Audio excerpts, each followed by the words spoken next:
Hello and welcome to this week's Meals of the Week video. I have 5 meals for you this time, and I am starting off with a cabbage and sausage saute, I guess you could say, or skillet meal here. I am starting off with some bacon that I'm browning off, and any recipes that I have links for, as per usual, will be linked down below. Once the bacon is nice and cooked and crisped to my liking, I'm going to remove it, and then I'm going to add a little bit more oil before I add the sausage.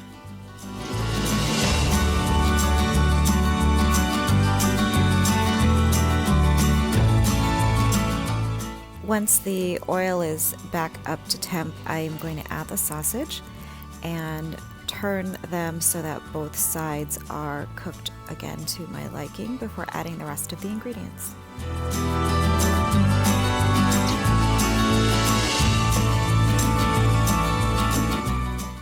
Next up, we have some onions, and I'm basically just going to cook that through until it's nice and translucent. Got some seasoning here. Garlic powder, I think that's salt. Again, recipe down below. I do tweak things seasonings wise to how I like things to taste, so just take that with a grain of salt, no pun intended. Adding the potatoes now and the cabbage. So this is going to need to cook down a bit. You can see it's a little bit big for the skillet, but it will cook down, as you probably well know. So I'm actually going to cover this with a lid from a different pan that I happen to have, and then just let that cook down a bit before giving it a nice toss.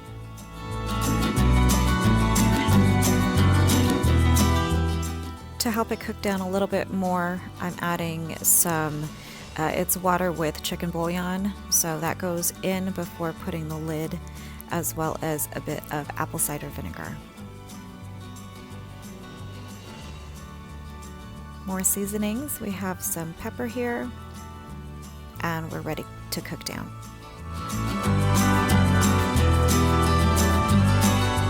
Just checking the progress here to see how it's doing, and once I see it's wilted just a little bit more, this is my opportunity to go in and toss things around a little bit just to distribute the spices better, and also just to mix the cabbage with the rest of the ingredients more thoroughly.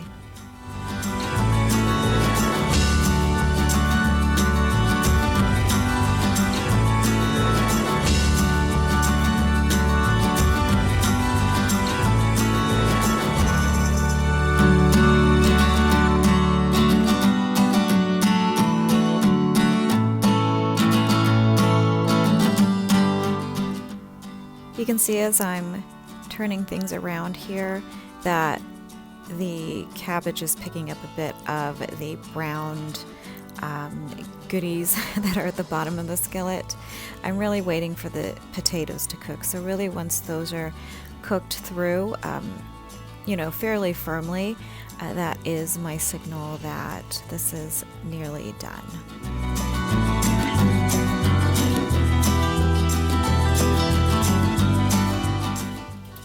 And here we go, testing one of the potato cubes with a knife. It's nice and tender, and so this is pretty much my cue that things are done. I'm just going to give it a little bit of a scrape here, and then I am going to add the bacon back in, and this is pretty much ready to go. Gotta taste it as per usual.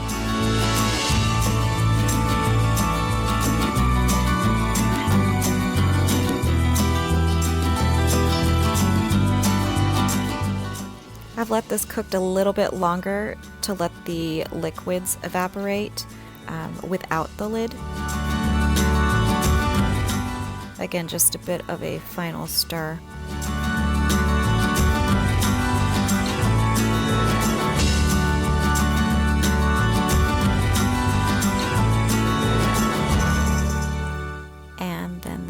lovely bacon.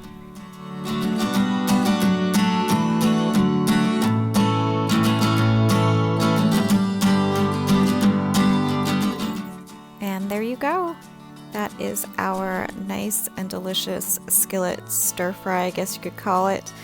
Just one pan and no need for any other sides. You've got your carbs or you've got your meat and you've got lots of veggies. So that was our first meal of the week. Next up, we are doing a teriyaki chicken with some veg on the side, and I've chosen asparagus here, so I'm just cooking these in the skillet here, just to my liking, basically seasoning it, I think with just salt and pepper, and then once that is done, I will remove it from the pan. Have some rice there cooking off in the side so that it's ready to go as well, and just removing the lid here to see if it's nice and cooked through, which you can see there's a bit of char going on, and this is the first time I'm using my cast iron skillet.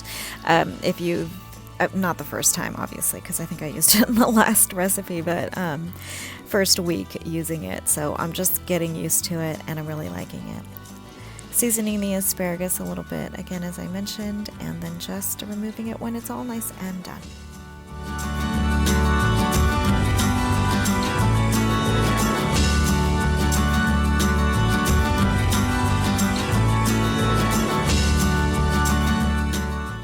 Here I've got 2 chicken thighs, boneless, skinless, that I'm adding to the skillet.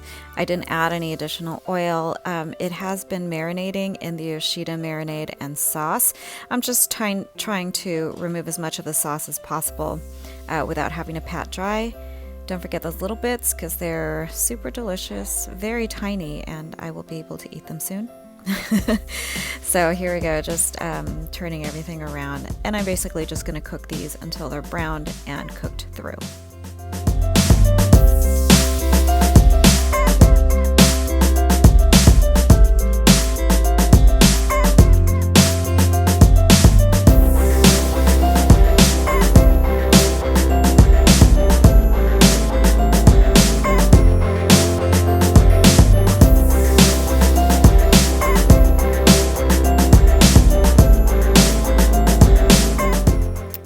There you go. I think about 15-20 minutes. It just depends on the thickness of each of the chicken thighs. The smaller one here, you'll see at the very end. I also like to swish them around and swirl them around in the pan just to pick up any of that sauce that's kind of cooked. And this one I let cook just a little bit longer because it was thicker, but it's done now. And just pull that off, and it's pretty much dinner for the chicken. At this point, I am adding some water to deglaze. I am also cooking a piece of salmon for myself and for Rob. So here we go. Don't come at me if I am not supposed to be poaching in a cast iron skillet, but this being my first time using it, I just went with it. So that's what I'm doing. The salmon actually came out really, really good. I just put a cover on it. I didn't have enough room to put the water all the way up top, but I basted it basically at the very end. Here's our final dinner. That's mostly Colin's is the chicken, and then Rob and I ate the salmon, which was cooked perfectly, so moist and tender, and I served it with some mayo because that's just how I like to eat my salmon. And there you go, nice and flaky, super delicious.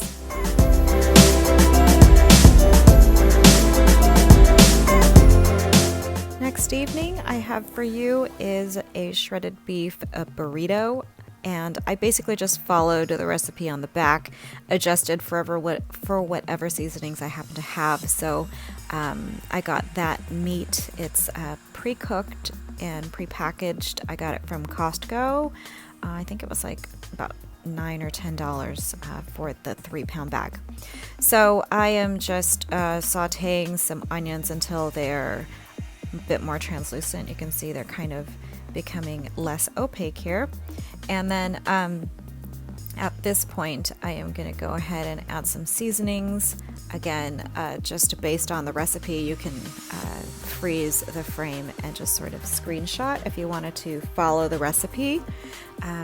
So we've got the seasonings here.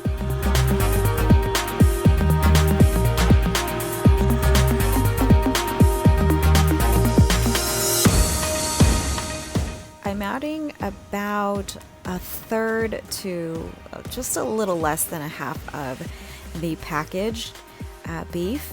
And it really, I'd never used this before, and it really reminded me of kind of corned beef, that canned corned beef. So that is what the texture reminded me of. So it's really kind of fine bits of shredded beef. So since it's pre-cooked, I'm just warming it through, just making sure all the fat has sort of melted, I guess you could say, and then mixing that with the onions and the seasoning.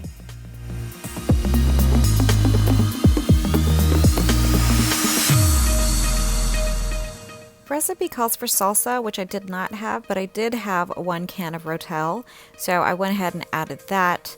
It's already kind of seasoned with kind of a Mexican Tex-Mex flair, so I thought that would be perfect. Adding that to the beef and just giving that a stir and a taste and adjusting as I go.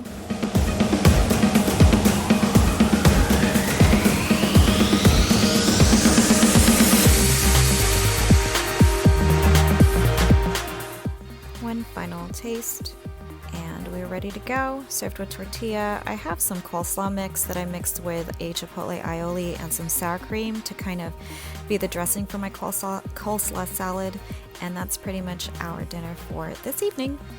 I did mine with just the side of veg, and we've got guys with burritos in the back. Next up, super quick meal. This is just ground beef stroganoff. No particular recipe that I followed. You can just do a Google or Pinterest search for it, and you'll get plenty of easy recipes. So we're just chopping up some onion and mushrooms. And then I have my ground beef here that is actually frozen. I forgot to defrost it, so I know I can't be the only one that does this, but this is, you know, sort of a way to cook your ground beef through if you haven't defrosted ahead of time. Just taking that frozen block and flipping it over and scraping off the cooked bits until you get this.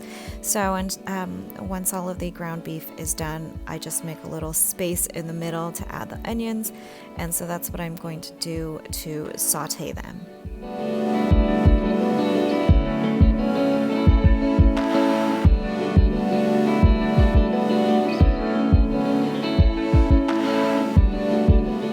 Once the onions are a bit more translucent, I go ahead and mix it through with the ground beef. They're going to continue to cook, so I'm not worried here.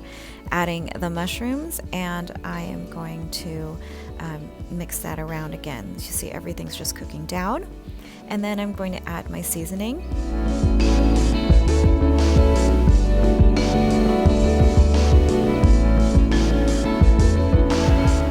I believe that was just salt and pepper. And then adding my cream of mushroom. I'm using a family-sized Campbell's condensed soup. I only used half of it, so it's probably equivalent to 1 regular-sized can. Stirring that around, and then I'm going to add some liquid. This just is plain water until it gets to the consistency that I like. You can add as much or as little water as you like. Just depends what you prefer.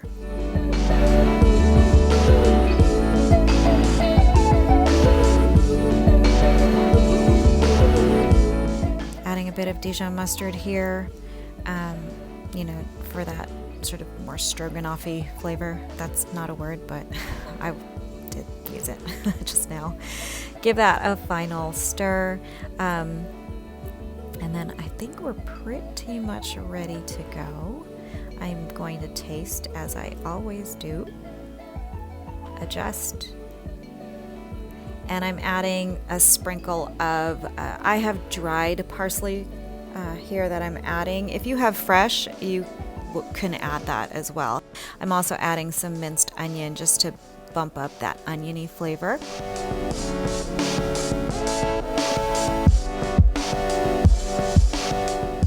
And then lastly, I'm just adding some wide egg noodles that have been cooking off to the side and drained, and then just folding everything in, and that is pretty much our dinner for the evening.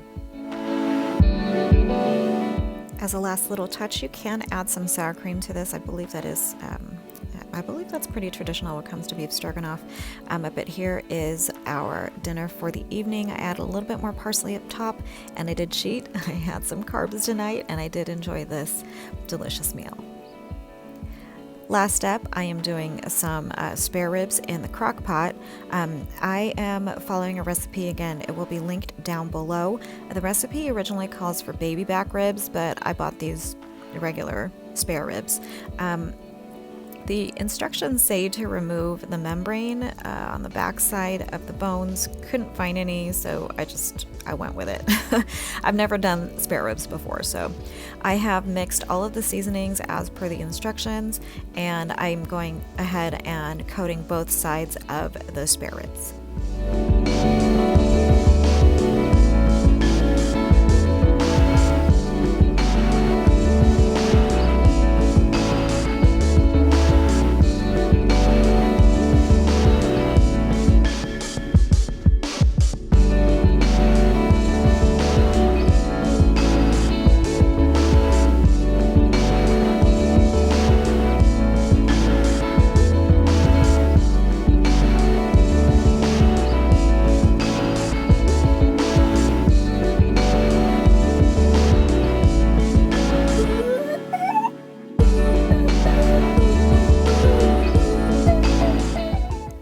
I did make this recipe a bit more keto friendly by substituting some sugar-free ingredients. So I've got sugar-free barbecue sauce here, and as you saw, the Dijon mustard that will be set aside for later.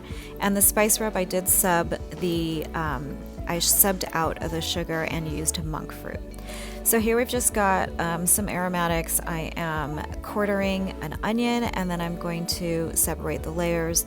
And then I lost the clip of the garlic, but I basically used about 5 or 6 garlic cloves, and I sliced those, and then I will set that aside for a bit later.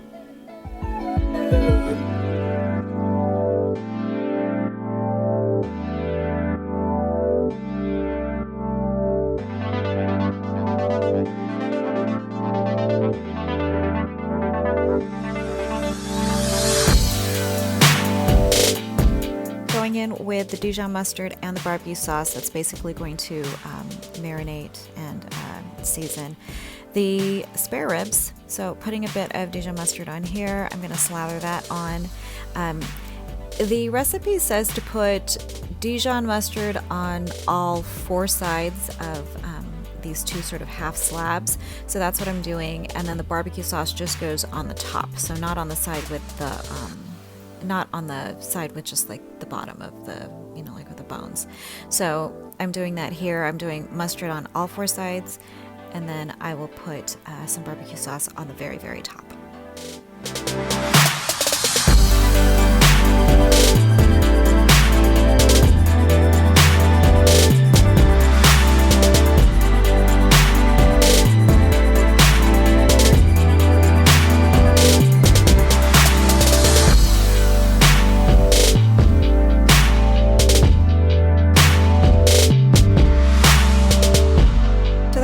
I'm going to add a little bit of water. I believe it calls for chicken broth, but I just was too lazy to put some bouillon in there. So I just put a little bit of water, and then I'm going in with the onions just to layer those at the bottom, and then I'm going to put the garlic as well, and then I'm going to put the spare ribs on top of that.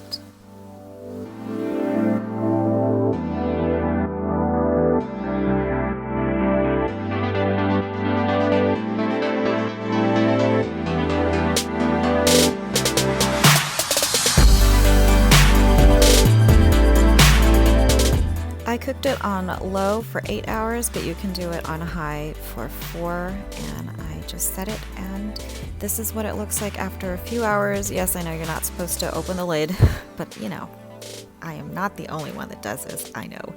After 8 hours, I pulled it out of the crock pot for the final step, just to kind of brown in the oven. I've got some barbecue sauce that I'm doing on the bottom side, and then this is going to go in the broiler for just about 5 minutes, and then you can see like how tender the meat is. It's just, I'm trying to be really super delicate so that I don't disturb the meat and so it doesn't fall off entirely off the bones. But yeah, gonna do barbecue sauce on both sides. This is the second time it's going in after a little flip. And then that's gonna go again under the broiler on low for about another 5 minutes. I think the goal is to get it a little bit more crisp, but I think because of the sugar-free characteristics, it does not caramelize as much. Perhaps I could have left it in a little bit longer, but they just looked and smelled so good. I had to pull them out after 5 minutes.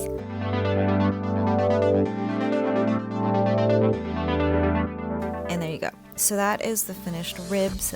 So tender, so moist, all that fat that just like cooked through. It was just so delicious. Served it with some coleslaw, just mayo, vinegar, some monk fruit for me, salt and pepper.